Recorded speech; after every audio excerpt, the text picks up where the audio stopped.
Hi hello guys நம்மளோட trending job சேனலில் பார்த்தீங்கன்னா எல்லாருக்குமே வந்து பார்த்தீங்கன்னா ஒரு ஹாப்பினஸ் வந்து பார்த்தீங்கன்னா சொல்லலாம். என்னன்னு கேட்டிங்கன்னா இல்லம் தேடி கல்வி போன்றேன். நீங்கள் எப்படி இல்லம் தேடி கல்வியில் வந்து பார்த்தீங்கன்னா ஒர்க் பண்ணியிருப்பீங்க இந்த கோவிட்-19 அந்த டைமில் ஒர்க் பண்ணியிருப்பீங்க. ஸோ அது போன்று வந்து பார்த்தீங்கன்னா தற்போது அரசு இல்லத்தில் உங்களுக்கு ஃபுல் டைம் மந்த்லி வந்து பார்த்தீங்கன்னா 33,100 வரைக்கும் சம்பளத்தோட வேலை கொடுக்குறாங்க. ஸோ இந்த அரசு இல்லத்தில் ஆசிரியர் மற்றும் ஆசிரியர் அல்லாத வேலை வாய்ப்பு இருக்குது. காலியிடம் பொறுத்த வரைக்கும் அதிகமா வந்து பார்த்தீங்கன்னா குடுக்குறாங்க. பெண்களுக்கு மட்டும் வந்து பார்த்தீங்கன்னா ஸ்பெஷலா முன்னுரிமை வந்து பார்த்தீங்கன்னா குடுக்குறாங்க. வயது 42 வரை வந்து பார்த்தீங்கன்னா விண்ணப்பிக்கலாம்னு சொல்லி குடுத்துருக்காங்க. நம்மளுடைய சேனல் ஆல்ரெடி நோட்டிஃபிகேஷன் போட்டாச்சுக்கு நெறைய சப்ஸ்கிரைபர் கேட்கக்கூடியது எப்படி விண்ணப்பிக்கணும், எங்க விண்ணப்பிக்கணும் அப்படின்னு வந்து பார்த்தீங்கன்னா கேட்டிருக்கீங்க. எந்த ஒரு வேலை வாய்ப்பா இருந்தாலும் அப்ளிகேஷன் ஃபார்ம் ஃபில் பண்றது தாங்க ரொம்ப ரொம்ப முக்கியம். அதுதாங்க இப்போ வந்து பார்த்தீங்கன்னா நான் சொல்லி குடுக்குறேங்க. நம்மளோட சேனல் பேஜ்ல போய் பாருங்க. இந்த வேலை வாய்ப்புக்கான நோட்டிஃபிகேஷன் இருக்குங்க. ஸோ உங்களுக்காக இவ்வளோ கஷ்டப்பட்டு நாம வந்து பார்த்தீங்கன்னா போட்டிருக்கோம். ஒரே ஒரு லைக் பண்ணிக்கங்க. அதே மாதிரி சப்ஸ்கிரைப் பண்ணிக்க. இப்போ வாங்க விரிவா பார்க்கலாம். ஸோ உங்களுக்கான நோட்டிபிகேஷன் பொறுத்த வரைக்கும் செங்கல்பட்டு மாவட்டத்துக்கு வந்திருக்குதுங்க. நோட்டிபிகேஷன்ல வந்து பார்த்தீங்கன்னா விண்ணப்பிக்கும் பதவியின் பெயர்லாம் கொடுத்துருப்பாங்க. அது என்னங்கிறது நீங்க வந்து பார்த்தீங்கன்னா படிச்சு பார்த்துக்குங்க. குழந்தைகள் நலன் மற்றும் சிறப்பு சேவை துறையின் கீழ் வந்து பார்த்தீங்கன்னா மாவட்ட குழந்தைகள் பாதுகாப்பு அலுவலக வேலை வாய்ப்பு வந்திருக்குதுங்க. ஃபர்ஸ்ட் உங்களுடைய நேம் வந்து பார்த்தீங்கன்னா கேப் லெட்டர்ல எழுதிக்கங்க. அடுத்து தந்தை கணவர் பெயர் வந்து பார்த்தீங்கன்னா எழுதிங்க, எந்த ஒரு மிஸ்டேக் இல்லாத. அடுத்து பிறந்த தேதி வந்து பார்த்தீங்கன்னா கேட்டிருக்காங்க பாருங்க, அது எந்த ஒரு மிஸ்டேக் இல்லாத எழுதுங்க. அடுத்து வந்து பார்த்தீங்கன்னா வயதுங்க என்ன கம்ப்ளீட் ஆகிட்டு அதை வந்து பார்த்தீங்கன்னா போட்டுங்க. ரைட் சைடில் உங்களுடைய பாஸ்போர்ட் சைஸ் ஃபோட்டோ வந்து பார்த்தீங்கன்னா ஒட்டிக்கங்க. கல்யாணம் ஆயிடுச்சா இல்லையான்னு சொல்லி கேட்குறாங்க.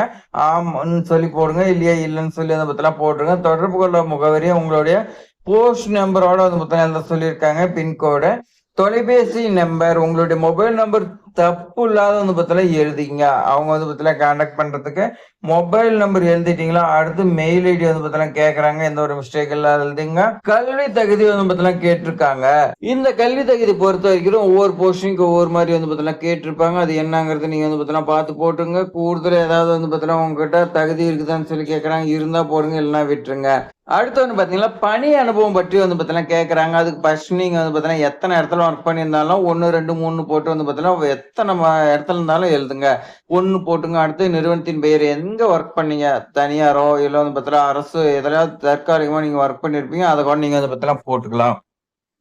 ஸோ அங்க உங்களுக்கான பதவி என்ன வந்து பார்த்தீங்கன்னா குடுத்தாங்க. எப்ப நீங்க அந்த வேலையில ஜாயின் பண்ணி எப்போ வந்து பார்த்தீங்கன்னா பதவி விலகுனீங்க அப்படின்னு கேட்கறாங்க. எத்தனை இயர்ஸ், எத்தனை மந்த் என்னன்னு சொல்லி வந்து பார்த்தீங்கன்னா போட்டுங்க. அது மாதிரி தான் எத்தனை இருந்தாலும் போட்டு ஃபைனலா வந்து பார்த்தீங்கன்னா இந்த விண்ணப்ப படிவத்தில் நான் உங்களுடைய பேர் எழுதிக்க அளித்துள்ள விவரங்கள் அனைத்தும் உண்மையானவை என்பதை இதன் மூலம் தெரிவிக்கிறேன். ஏதேனும் தகவல் தவறானது என கண்டறியப்பட்டால் என்னுடைய விண்ணப்பத்தை நிராகரிக்கப்படலாம் அப்படின்னு வந்து பார்த்தீங்கன்னா படிச்சு பார்த்துட்டு கீழே வந்து பார்த்தீங்கன்னா விண்ணப்பதாரரின் கையெழுத்துங்க, உங்களுடைய சைன் வந்து பார்த்தீங்கன்னா போடுங்க. போட்டீங்களா லெஃப்ட் சைடில் டேட் அண்ட் பிளேஸ் வந்து பார்த்தீங்கன்னா போட்டுங்க. இதுதான் ரொம்ப ரொம்ப வந்து பார்த்தீங்கன்னா முக்கியங்க. ஸோ அவ்வளோதாங்க. அப்ளிகேஷன் ஃபார்ம் வந்து பார்த்தீங்கன்னா அவ்வளோதான் முடிஞ்சதுங்க. ஸோ இந்த வேலை வாய்ப்பு வந்து பார்த்தீங்கன்னா 31/8/2026க்குள்ள நீங்கள் வந்து பார்த்தீங்கன்னா செங்கல்பட்டு மாவட்ட குழந்தைகள் பாதுகாப்பு அலகு மாவட்ட ஆட்சியரகம் அந்த அட்ரஸ்க்கு நீங்க வந்து பார்த்தீங்கன்னா உடனடியா சென்ட் பண்ணுங்க. ஸோ இன்னும் 4 இருக்குன்னு சொல்லி வந்து பார்த்தீங்கன்னா விட்டுறாதீங்க. ஸோ இந்த அருமையான வேலை வாய்ப்பு வந்து பார்த்தீங்கன்னா உங்களுடைய friends, relative, WhatsApp, social media இந்த மாதிரி வந்து பார்த்தீங்கன்னா ஷேர் பண்ணி விடுங்க. நிறைய பேர் வந்து பார்த்தீங்கன்னா பயனடையட்டா. இந்த மாதிரி வேலை வாய்ப்பெல்லாம் இருக்குதாங்கிறது பல பேத்துக்கு தெரியாதுங்க. தேங்க்ஸ் ஃபார் வாட்சிங்.